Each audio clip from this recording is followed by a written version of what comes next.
Sim, essa aqui é algo que a companhia Web Urban fez. É um projeto importante que nós trabalhamos é tanque de Alto Vista Novo.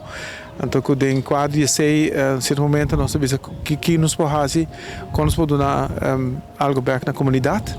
Então, esse é conduzir com o pensamento que nós, junto com a ASHA, que está de nos Public Relations.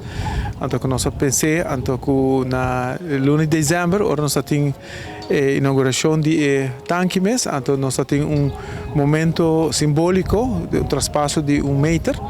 Pero que depois se trabalha bem a começar, então caminha com de união nos colegas não a esse esforço e tratamos trabalho toch de bem já bom terceiro ao pariu na capela, então que mas a anedota não também de colega não história de colega não com quanto nós será insistir e trabalhar, pero com hobby dedicação, com entusiasmo para chegar a facilitar a na nosso capela que tem sítio, lugar muito importante para nós, de coração de turubiano, para também de visitante, não.